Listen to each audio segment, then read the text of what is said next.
Maratha ভূমে vote যুদ্ধ আর এই মহারাষ্ট্রে ভোট যুদ্ধ শুরুর আগেই দুর্নীতি ইস্যুতে বোমা ফাটালো বিজেপি। শরদ পাওয়ার কন্যা এবং কংগ্রেস নেতা নানা পাটোলের বিরুদ্ধে বিটকয়েন দুর্নীতির অভিযোগ। যাবতীয় অভিযোগ উড়িয়ে দিয়েছেন মহারাষ্ট্রের বারামতির সাংসদ সুপ্রিয়া सुले।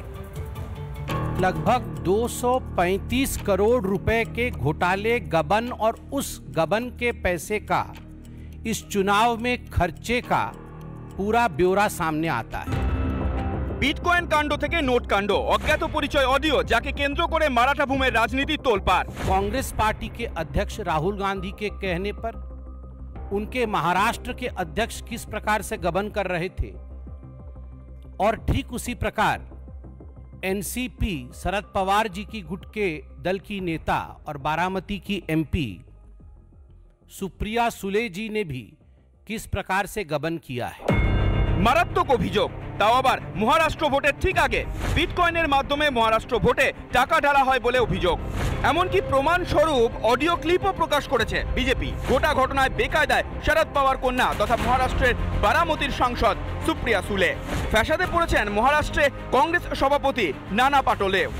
ইতিমধ্যেই বিজেপির সর্বভারতীয় মুখপাত্র সুধাংশু ত্রিবেদীর বিরুদ্ধে মানহানির নোটিশ পাঠিয়েছেন শরদ কন্যা সুপ্রিয়া সুলে।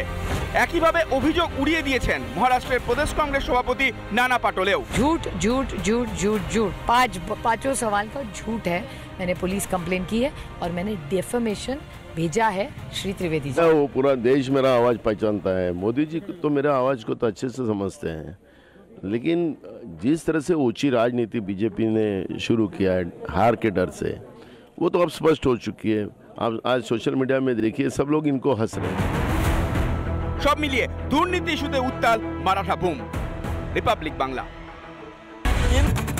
কসবা কাণ্ডের পর থেকেই গুলশান কলোনির নাম সামনে উঠে আসছে। আর এই গুলশান কলোনি নিয়েই বহু প্রশ্ন সাধারণ মানুষের মধ্যে, যেমন ভেড়ি বুঝিয়ে তৈরি বহুতল আর সেসব নির্মাণে বসবাস শুরু বহিরাগতদের। কসবার গুলশান কলোনি ছত্রে ছত্রে অনাচার, বেআইনিভাবে মাছের ভেড়ি বুঝিয়ে বহিরাগতদের অবৈধ আস্তানার চোটে বিগত 10 বছরে রুজি রুটি হারিয়ে ফেলেছেন এখানকার আদি বাসিন্দারাই। পাশাপাশি সরকারি নথি বলছে 2005 সালের পৌরসভার নির্বাচনে 108-এর ভোটার ছিল 16,690 জন, কিন্তু 2015-তে ভোটার বেড়ে দাঁড়ায় 33,000-এরও বেশি। হ্যাঁ, ভেড়ি দেখেছি, ভেড়ি ছিল, বড় বড় ভেড়ি ছিল, তো সব ভরাট হয়ে ওই সব ঘর বাড়ি হয়েছে। এখন ওই সব ভেড়িভূত হয়ে গেছে, স্বামী নেই, ছেলেরাও সব কাজ কাম আর পায়নি, জন্মজুরি খেটে খায়। রাজ্যের মানুষের রুজি রুটি তো কাটছেই, তার সঙ্গে বদলে যাচ্ছে পাড়ার পর পাড়া। কসবার গুলশান কলোনি যেন মিনি বাংলাদেশ। আগেই আমরা দেখিয়েছিলাম কিভাবে অনুপ্রবেশকারীরা নিশ্চিত ঠিকানা হয়ে উঠেছে এই গুলশান কলোনি। এবার মাছের ভেড়ি বুঝিয়ে বেআইনি নির্মাণের সঙ্গেও বহিরাগত যুগের বিস্ফোরক তথ্য উঠে এলো রিপাবলিকের ক্যামেরায়। আমি যেখানে দাঁড়িয়ে রয়েছি আমার পেছনেই এই গুলশান কলোনির বাড়ি। 10-15 বছর আগে এখানে ভেড়ি এরিয়া ছিল। অনিয়ন্ত্রিতভাবে এইভাবে একটার পর একটা বাড়ি গজিয়ে উঠেছে, বেড়েছে জনসংখ্যা। যারা আসছেন তারা সব বহিরাগত, এটা যারা স্থায়ী বাসিন্দা তারা নিজেরাই বলছে। ওগুলো তো সব ভেড়ি ছিল। হ্যাঁ, ভেড়ি দেখেছি তো, ভেড়ি ছিল, বড় বড় ভেড়ি ছিল, তো সব ভরাট হয়ে ওই সব ঘর বাড়ি হয়েছে। এরা 10-11 বছর হবে।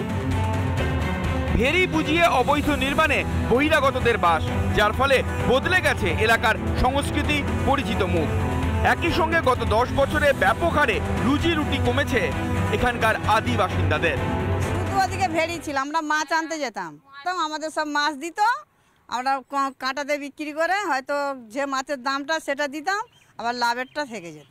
এইভাবেই আমাদের চলত। এখন ওই সব ভেড়িভূত হয়ে গেছে, স্বামী নেই, ছেলেরাও সব কাজ কাম আর পায়নি, জন্মজুরি খেটে খায়, অন্য লোকের হাতে চলে গেছে, সব পার্টি পলিসি চলে যাচ্ছে। ইনকাম হতো, সব জেলেরা কাজ করতো, জাল টানতো, সব ছেলেরা সব জাল টানতো, খেত মাছ। অনেক লোক মাছ, এখন তো মাছের তো অংশই নেই। ভেড়ি বিল্ডিং হয়ে গেলে মানুষ মাছ কোথায় পায়? সব তো সব মুসলিমরা সব এসে ফ্ল্যাট কিনে সব ফ্ল্যাট হয়েছে, বিল্ডিং হচ্ছে সব। ভোটের স্বার্থে দেশ বিরোধীদের প্রশ্রয় তৃণমূলের, খোঁচা বিজেপির। এরা কটা ভোটের বিনিময়ে দেশের সার্বভৌমত্বকে বিপন্ন করছে। রাষ্ট্রের বিরুদ্ধে যারা, তাদেরকে এখানে আশ্রয় প্রশ্রয় দিচ্ছে। তো নির্বাচনে জিতছে, কিন্তু রাষ্ট্রের সর্বনাশ করছে। বেআইনি নির্মাণ নজরে এলে কলকাতা পৌরসভার আধিকারিকরা সেটা নিশ্চিত করে দেখছে মাননীয়। আবার অনুপ্রবেশের প্রশ্ন যদি করেন একই কথা বলতে হবে, যে অনুপ্রবেশের জন্য দায়ী বর্ডার সিকিউরিটি ফোর্সদের স্বরাষ্ট্র দপ্তর। সংবিধান, সরকার, পুলিশ, পুরসভা, গুলশান কলোনি যেন এসবের আওতার বাইরে, যেখানে আইনের শাসন নেই, বরং আছে বেআইনি কারবারের রমরমা, লাগাম ছাড়া অনুপ্রবেশ ও জমি দখলকে ঘিরে হানাহানি রাজনীতি, আর রয়েছে জনবিন্যাস বদলের তাগিদ। রিপাবলিক বাংলা। নানা ধরনের কন্টেন্ট দেখার জন্য লাইক করুন, শেয়ার করুন আমাদের ফেসবুক পেজ, সাবস্ক্রাইব করুন আমাদের ইউটিউব চ্যানেল। পাশাপাশি অন্যান্য ব্রেকিং নিউজের জন্য অবশ্যই চোখ রাখুন রিপাবলিক বাংলায়।